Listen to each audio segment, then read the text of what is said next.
So here's the thing. Today is, I don't even know what today is. Hold on, let me check. Today is July 20th. And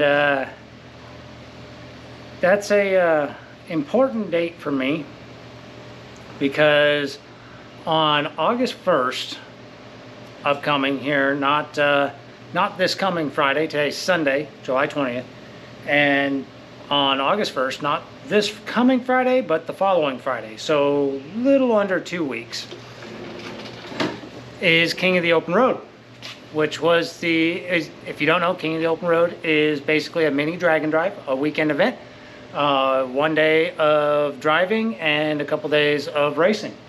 Super fun event. We did it last year. That's where Paige took the Chevelle out for the first time, got her first taste of drag racing, and had a great time.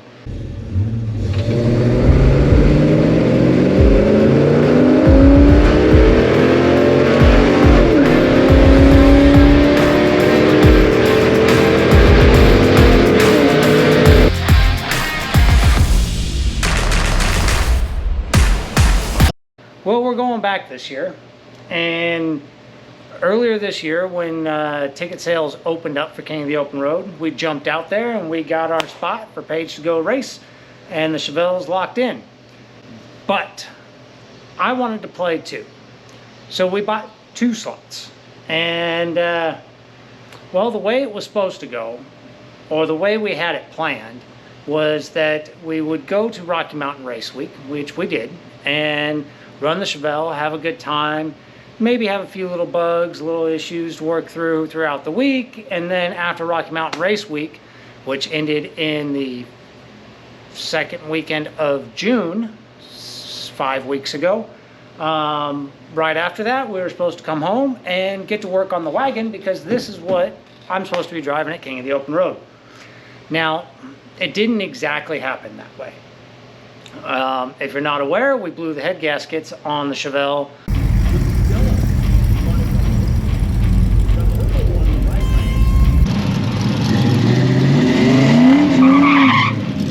The road manners for the car, despite the fact that it was being complete nonsense road crap on the track, is really good on the street.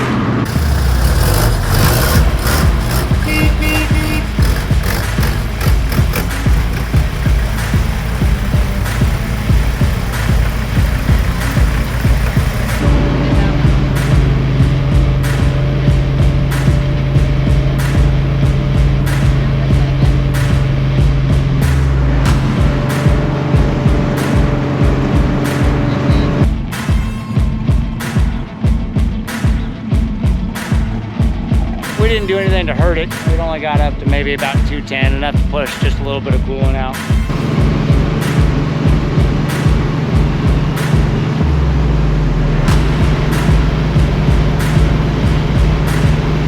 It's like 1 o'clock in the morning, guys. The float is at the top, dry, and when you push it down, it just springs right back to the top. I think we've got ourselves a little bit bigger issue. That there is a high quality milkshake. I'm either in or I'm out. Ready?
Good job, guys.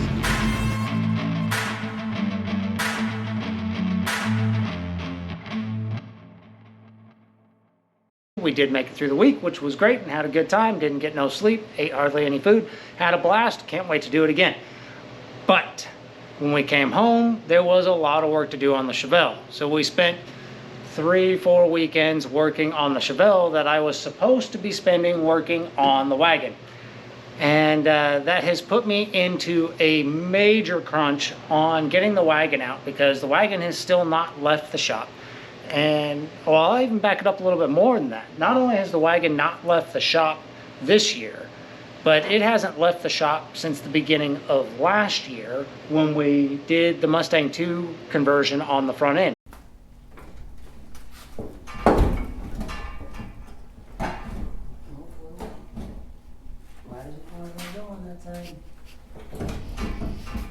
Damn steering box. I knew that was gonna be a problem. There it goes.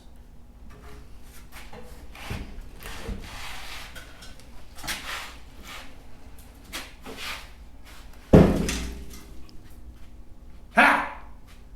Now we done it. Now we done it. The car never got finished. Prior to doing the Mustang II conversion on this car, there was a bunch of issues with the setup that was in the car when we bought it, and there was probably less than 20 miles worth of drive time on it then. So to date, if you kept track of that, there's less than 20 miles of drive time on this car since I have owned it. And to top that off, we have done a Mustang II swap on the front end. So now the car has a, I don't even know which one it is, because I didn't buy it new, got it secondhand, which led to some trouble, but ultimately that really wasn't too bad. But it's got a Mustang II style front suspension on it, aftermarket. It's very similar to the older Heidts kit. It's control arms, disc brakes in the front. The motor has been swapped in it. Originally, when this car came home with us, it had a small block Chevy on it that's sitting over there on the engine stand. We ended up pulling that motor during the front end swap, and I decided to put my 327 in it. This 327 is an L79 327, which is it's a reasonably rowdy motor as far as 327s go. I mean, we're not talking 500 horsepower, but it's a pretty healthy motor. More or less, at least what I know about it. I ran it in my other Nova for a while before it ever went in this one. So it runs good with good power, but it also has not had miles put on it in years. So there's an unknown factor, right? The transmission that's in here is a 700R4. That 700R4 came with this car, and since I've had it, also has, well, you guessed it, a little under 20 miles on it since I've owned it. And in that time, we had problems with the governor getting stuck on it and not shifting through the gears right. And that presumably was fixed before we did the front end swap. I did a video on that. I'm gonna manually shift it through the gears. That'll make it more noticeable. So here we go. First gear, and second gear, and third gear. Yeah. And overdrive. Oh, it was over a year ago now that we addressed that and got it to where the car was driving again and shifting through the gears. And then we tore the front end off of it, and the car hasn't left the shop since. Now, the bulk of the big flashy work on the car was done last year before we got the Chevelle. The stuff that makes for reasonably good videos. But what wasn't done was a gigantic list of odds and ends and little things that just kill you for time, especially when you run into trouble.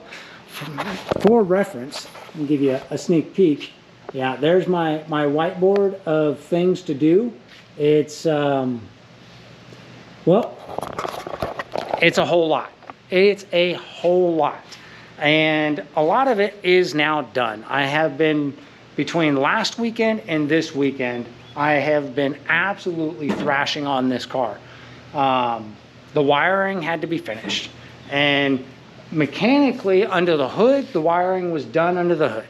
It would start and it would run, and that was all good. None of the front end was wired up, none of the lights. We now have lights wired up here in the front end. I did end up going to an aftermarket headlight because of the wiring situation. The buckets that in the 65, was the first year they went to the bucket, the marker light buckets in the bumper, and these buckets are absolutely wasted. And there was no salvaging them to get these to function, and to replace them, it's about $100 each to get replacements. And I just wasn't ready to do $200 on marker lights in the bumper when I needed to do something with better headlights anyways. So I ended up going to an LED headlight. I'm not totally convinced that I like the look of it yet, TBD. But what it does integrate is the parking light, running light, high beam and low beam all into this one housing. So these aren't wired up to anything. They're there to fill a hole in the bumper. What I'll probably end up doing is changing this bumper out for a 62 to 64 bumper that doesn't have marker lights in it, so I'll have a nice smooth bumper. That would probably be the plan, ideally. But we'll see. Right now, that doesn't matter. The bumper's on the car. This is how it's going to go. I did also finish up back down here. You may have seen it, may not. It's hiding pretty well. I finished up the wiring. The front end wiring is all done. The headlights are wired. And, well, I haven't had them out at night because I still haven't driven the car. But if I pull the marker light on, you can see that I've got a nice yellow beam right there. And then, you know, I can pop it back out one more, pop the little switch out one more time, all the way out, and it goes to the headlights. Ooh, sorry, it's hot. And well, you can see I've got headlights. And then when you flip it one more time, let's see if I can not get too much glare. Oh, too much glare, there it is. When you flip the high beam switch, it lights up down here on the bottom side, and you get high beam and low beam. So that's pretty slick. It solved my wiring problem in the front, kept the wiring nice and clean, and got that done. We also had to wire up the back half of the car, which turned into quite the fiasco, but I did manage to get that part done today. And we have, I don't even know if you'll be able to tell in the daylight because these are still good old 1157s, but we've got running lights and brake lights in the back. No reverse lights. We don't need no reverse lights. Those are overrated anyway, so they're not required for where we're going. Oh, and we also got a sweet little awful horn that's probably worn out. It's definitely from the 60s, but it makes noise, so that's cool. Oh, now, that was the wiring job here. And on the front, I managed to finish it up really nice and clean the way that I kept going with the whole engine bay. Everything's hidden, well disguised, sheathed, and all that's pretty good. Out back, it wasn't quite the same. Because of the time constraints, I didn't end up pulling the factory harness out that was in the car. I ended up using that wiring because when I threw my my meter on it to check continuity and everything, the wires read good from under the dash to the back. So we went ahead and used those wires that were already in there. And that really didn't give me a problem once I figured out what my problem was. I struggled and struggled to get the right rear tail light to work. And ultimately what it boiled down to was the little housing that the bulb goes into and locks into has enough corrosion between the layers of it. There's like two layers. There's the housing the bulb goes into, and then there's another layer of metal wrapped around that where your wiring comes into the back of it, and it's supposed to ground through the taillight housing into the body through the screws to give you your ground. Well, I ended up having a ground issue, and it's because corrosion had built up in between those layers of metal, and there's no way to take that apart. The only thing you can do is replace it, and I don't have time to do that either. So there might be a little bit of butchery going on behind this tail light. Ultimately, I'm not even going to show you what I did because it was absolutely awful, but it works. and I got that one grounded. Once I got that grounded properly, the running light and brake light started to function well. As far as the inside goes, without looking up under the dash, when you just look inside, it all looks pretty good. There's not a bunch of garbage hanging out under the dash. That one little white wire down over there is a dome light wire that goes to the switch over in that door jamb. It needs to just be zip tied up because the switch in the jamb is completely wasted. And then you can also see that I have no cluster in the car yet, and there's wires for the cluster hanging right here. That may or may not happen before we go to King of the Open Road. Ultimately, I'm not too concerned with it. The only gauge that I might benefit from in the cluster is the fuel gauge, and I don't even know if it works. I know that there's a new sending unit in the tank that I put in the car sometime a year and a half ago, so the sending unit should be fine. I don't know if the gauge in the cluster itself works, so who knows. But I've got my important gauges right down here. These three little guys, which are my voltage, my oil pressure, and my temperature. That's your vitals. That's what you really need to know if your car is, well, if it's doing something it shouldn't. So those all are wired and working. It would be nice to get a tack in the car as well, since King of the Open Road, we are supposed to do some racing, and I would like to have an idea of where I'm shifting at. But, you know, it may just end up being old school, shift it by how it feels and hope for the best, right? Oh, so there's that. Additionally, well, let's flop down and go underneath, because there's been a bunch of work that has taken place under the car as well. As you can see, there's some shiny black metal here. These are subframe connectors from Comp Engineering, and well, on any early Chevy 2, it's highly recommended to add subframe connectors anytime you put any kind of power to them, because being a unibody, these bodies tend to have a lot of flex.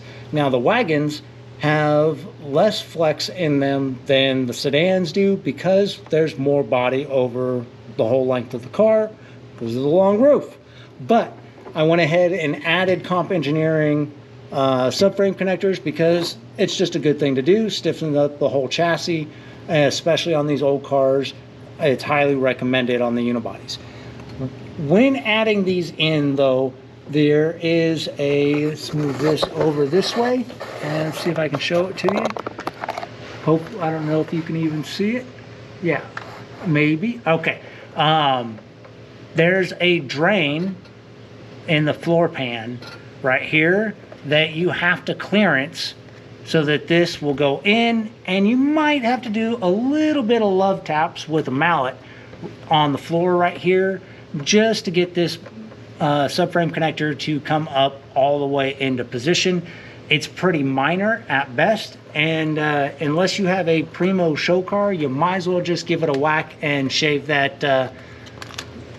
Oh man, ignore the fact that this car is a little crusty. We put good parts on a bucket without actually fixing things we probably should have fixed. Anyway, so yeah, we added subframe connectors. Now, if you flip around and look this way a little bit, you might also notice some fanciness going on back here, right here, and we've got a split monoleaf cow track bar set up on this car, which is way overkill and way too good for this wagon, but I had it, so why not, right? There's no reason not to put the cool stuff on there if you have it.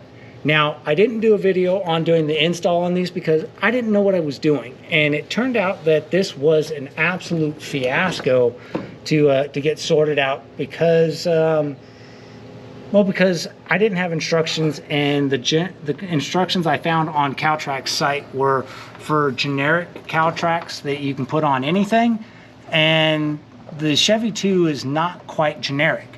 So the reason I say that is most leaf springs index on the top side of the leaf to the perch that's on the axle right up there. On a Chevy 2, the leaf springs actually index on the bottom side into the plate underneath that captures the leaf. That was a problem because the indexing pin on the split mono leafs is a pinhead on the top side, and it's basically a bolt that goes all the way through, bolting the two leaves together. So you need an index opening top and bottom. To resolve this, what you end up having to do, and I don't know how well you'll be able to see it, maybe you won't, but up here in front of the perch, you might be able to see that there's a plate that's welded in. That is a 3/8 thick shim that gets put on the bottom of the leaf spring perch and has an index hole in it, and you have to weld it to the leaf spring perch on the Chevy 2 axle so that you have a way to index the leaf spring properly. Once you have that, then you can bolt up like a typical indexing leaf spring that indexes on the top side. Now, that might be a little confusing, but, and I don't have a better way to show it to you. It's just what it is, because I went and did that work, not on video, ultimately because I didn't know what I was doing, but that's what it was, and I got it figured out. Now, this has led me to a couple different potential issues that I haven't determined how critical of an issue they are yet. Is you might be able to notice, no, probably not because the tank is in the way, but this split mono leaf is very flat. There's very little arch to it. I don't know if it's going to sag out further. Let's see, maybe from this side you can see it. Oh, there we go. I don't know if this is going to sag out more and go inverted, but I know that when I punch the throttle, it's going to probably want to squat and invert this leaf spring. That might be okay, it might not. Ultimately, these springs may have to be changed for one that's got more spring rate to it. The other part, courtesy of these leaf springs, is the car actually sits a lot lower all the way around. It sits very low now in the back, and well, it's going to be what it's going to be. I have thought about replacing the shackles with a lift shackle that will allow me to have some adjustment pinholes so I could move the leaf down to try and get a little bit more ground clearance out of it. But we're probably not going to get there either, because like I said, we only have about 10 more days of working on the car. So we're focused on figuring out what all needs to be done in order to make it down the road, because we've got to do about a 300-mile drive on the very first day of King of the Open Road. So, other things that took place underneath is you might be able to see that we now have an exhaust. It runs up and over the axle and up the full length of the car. I did choose to go with an old school glass pack. It is 2.5-inch tubing all the way out, which should be plenty sufficient. True duals, no crossover, no H-pipe. And then you might be able to spy right up over there a drive shaft safety loop. I don't know that this car will go fast enough to technically need it, but that's an old drive shaft, so I figured it was better to be safe than sorry and put a drive shaft safety loop in it, just in case it decides to grenade a U-joint in the front of the drive shaft, that it doesn't try and pogo stick me over onto my lid. I know, Mythbusters did the whole thing where they tested that and tried to actually make that happen, and ultimately it never did happen, and I don't actually think it's possible. But what can happen is if that drive shaft does come apart behind at the front U-joint, is it can fold around behind and go under the tire, and if it does that, then it kicks the car up and over sideways and puts you into the wall. So the whole dropping down and pogo stick, the chances of that are probably zero, but the chances that it could cause a major accident very high. Thus, the drive shaft safety loop. Now, that's where we're at. there's still a lot to get done. Currently this is set up, ooh, that was a quick spin. Currently this is set up, it's got 2 fans on the radiator, direct to the radiator. After the experience we had with Paige's Chevelle and trying to keep it cool, I really want to get a shroud on here, because a shroud will improve the cooling area, because then the fans will pull from the full surface area of the radiator instead of just the 2 areas that are within the circular area of the fan. So getting a shroud on there is on my list, which I actually have that working on getting that set up. There's some modification work and some setup work to do on that shroud right there in order to get it ready to go in the car. So I haven't pulled that setup out of here, because technically that works.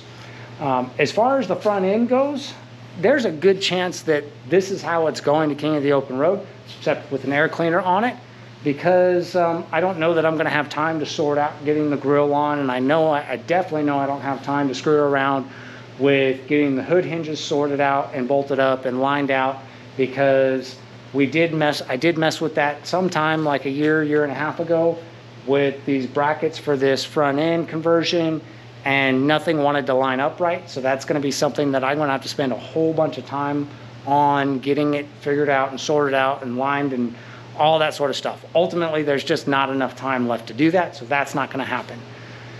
But that's the update. I think most of this car is pretty good. The brake system is all plumbed out. It does have brakes now that function, and to date they are not linking. Granted, they were plumbed up like 2 weeks ago, and well, it's only moved a couple feet in the shop, enough to make sure that the brakes are working, and that's what that is. But here's the part that I know you want to hear, is I know you want to hear this thing start up. So because you know, everybody loves the sound of an L79 327.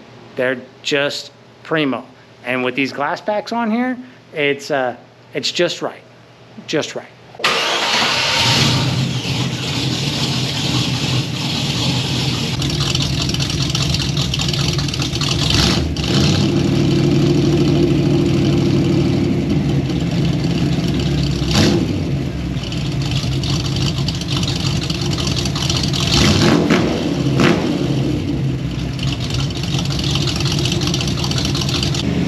Doesn't sound half bad. It's got a nice healthy sound to it. The glass packs really aren't that loud. Not as loud as a lot of people would think that they are, and it's got a nice rumble to it. That L79 cam is just spot on. And if you're not familiar, the L79 is from the mid to late 60s. It's a 350 horse 327 basically is what it is. Hydraulic flat tapping. It was the first, not probably, but the first true performance hydraulic cam setup that GM ever did, and one of the most powerful traditional small block Chevy setups that GM ever put out. It's a great combination. Now, yes, there are more powerful combinations, especially in the late model stuff and the LS stuff. There's stuff that makes way more power than an L79 327 does. But back in 1966, 1967, 1968, this was a street killer. The L79 327 was a great motor.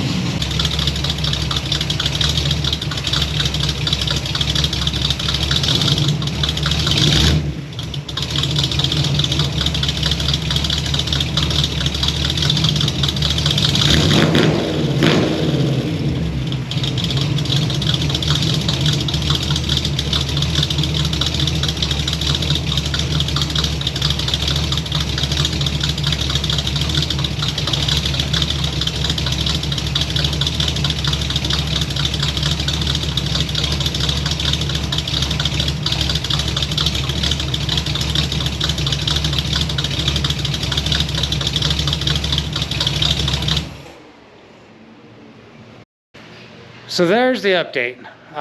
It's been a very, very busy couple weekends of getting a lot of work done on this car. It is very close, and hopefully we'll be able to make it out to King of the Open Road with this car. And by all means, there's a couple little things left to do that are preventing me from getting it out of the shop and start doing some test drives. One of which is the shock bolts. The factory setup on the Chevy 2s, the shock is in double shear and just uses a standard bolt that goes through one plate, through the shock, through another plate, and you bolt it tight and your shock is free to move in between. On the Cowtrack setup, the bolt is in shingle shear, so you need a bolt that looks something like this, kind of, where it's got a stud on one side with a smooth shaft where your shock is going to ride, and then a stud off the other side to go through the plate that is underneath for where the shock mounts. Those ones that I got are the wrong size. So I got to order up some different ones. Hindsight, I should have done some more research, but apparently I ordered the wrong ones. So we're going to order some more of those. We've got a little bit of time for those to come in. Hopefully we can get those in this week so that the car can be test driven next week without destroying the rear shocks, because right now they've got bolts that are just holding them in place, but if you drive with it that way, it'll annihilate the bushings. Otherwise, that's probably one of the only things left to do before we can start test driving the car. There are some other stuff, other things that need to be done. One of which is I'd like to replace the diff cover on the car, because it is a factory style diff cover, which there's nothing wrong with that other than I'm about to go out and abuse the car. And what I'd like to replace it with is one that we actually got for Paige's Chevelle, which is, since we went to the 9-inch, we didn't end up using it, but is this unit right here from Moser. It is a direct bolt-on replacement, but what's unique about it is for the 10 bolts, especially the 8.2s, where they're weak is in the bearing cap area. And when you really get on them, what can happen is the bearing caps can basically flex a little bit, allowing the ring and pinion to the lash or the space between them to grow, and that's what annihilates the gears.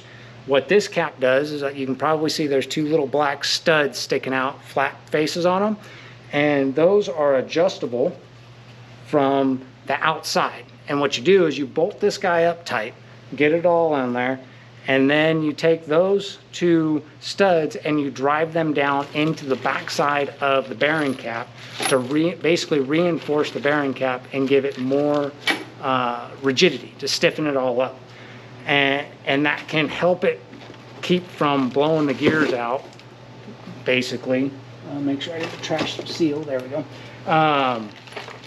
Basically it reinforces the caps so that your ring and pinion lash stays consistent, hopefully not annihilating the gears.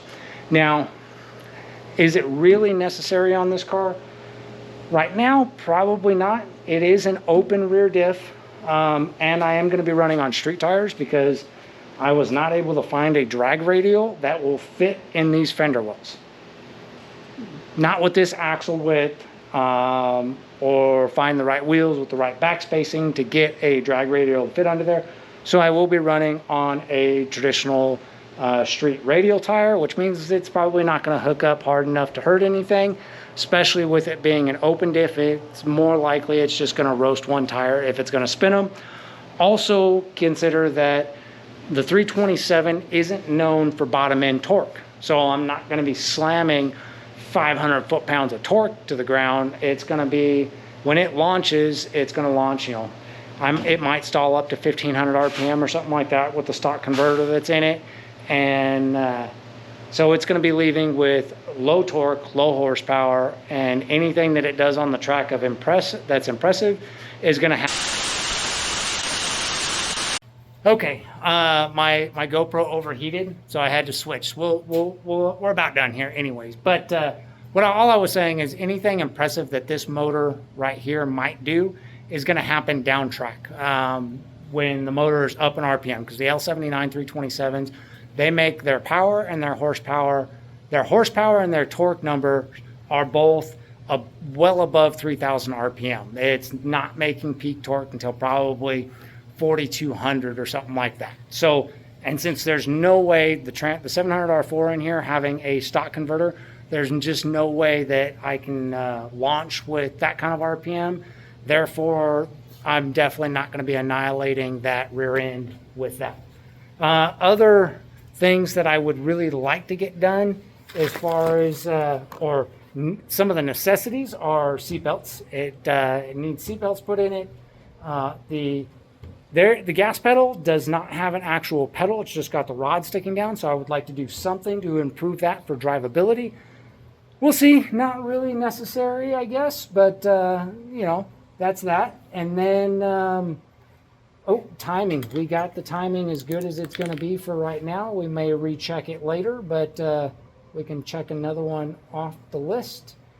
There's a couple of other little things. Oh, a catch can. When I do the shroud, I got to get a catch can put on this for the coolant in case it does want to kick coolant out. That is a tech requirement for the NHRA tech, and the event we're going to does go by NHRA tech. And then there's just a handful of other things. Like I said, a tack. There's the fuel line right up here in the front. Let me see. There we go. The fuel line right up here in the front, I want to make a bracket that bolts on right here and clamps to the fuel line just to stabilize this hard line so it doesn't flop around. There's just multiple things of that nature that I want to get done to tidy it up. But that's where we're at with the wagon. It's pretty good.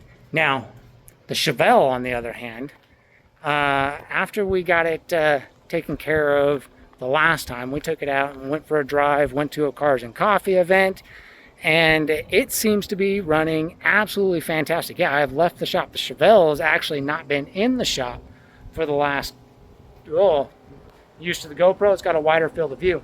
The Chevelle has not been in the shop for the last couple weeks. It's been living out here in the driveway because I needed the shop space to work on the wagon. And ultimately, it's running great. We haven't had any issues with it since we addressed the valve seals. Once we did the dual belts on the alternator, that seems to have fixed that almost completely. There hasn't been any more issues with belt squeal. That all seems to be working correctly. The charging's working the way it's supposed to working. Everything about that car is doing what it's supposed to for now. We will see. The 300 miles that we got to do for King of the Open Road will certainly reveal if there is still a problem in that car. Oh, and the fan upgrade also seems to be doing exactly what we anticipated it would by adding that true 12-inch fan onto that setup. It stays cooler. The fans don't run as long because they cool off a lot faster. It just flat out works better. And because of that, that's one of the reasons why this setup right here and this that's sitting right here with my shroud, that's another one of those same fans that we put on Paige's Chevelle, because I bought two of them because I wanted to run two, but the shroud wasn't wide enough. So this shroud also is not wide enough to run two of those. So it's going to be set up almost identical to Paige's car as far as the shroud and the fans go. Oh, but that's it. That's all I got. That's the update. The wagon is going to leave the shop soon. We just got to hope that it's ready to make King of the Open Road, because I really want to drive this car, for one, and two, I would hate to miss the opportunity to run that event with this car, because I think it would be an absolute blast to take this out there and run around. And hopefully, if all goes well, we take it out there. I think that this car, the wagon and the Chevelle, might be a great heads-up race between the two. The Chevelle definitely makes more torque, more bottom end out of that 355, and it's done making power at like 5,200 RPM because it's got it does not have a very big cam, but it makes great torque, and it's also got a 350 rear gear, and when it's out on the track, it's running the 26-inch drag radial, whereas this car is going to be a dog off the line. It's going to also be on a 26-inch tire, but it's got a 336 rear gear and makes more horsepower up top. So the way I see that race going is the Chevelle will jump out off the line, which means I'm going to have to tree her to stay ahead or to try and keep up for the first 60 feet up to the 330. And then the little 327 that could is going to come trucking on and put the mile an hour on the top end and probably clip that Chevelle going out the top end. I would say at about 103. The Chevelle runs right about 100, just shy of 100 mile an hour going out the top end right now. Or the last time it made a pass, it might do a little bit better depending on track conditions and heat. I think this car is going to be just a little bit faster out the top end, and it's going to really come down to starting line and the first 300 feet as far as which car is actually going to get to the finish line first. Anyway, that's my foreshadowing on King of the Open Road if we can make it. So we'll see you guys next weekend when hopefully I'll be driving this car and getting some miles put on it before King of the Open Road to hopefully have just enough time to address any last minute quirks that we have. Thanks for hanging out, and we'll see you guys on the next one.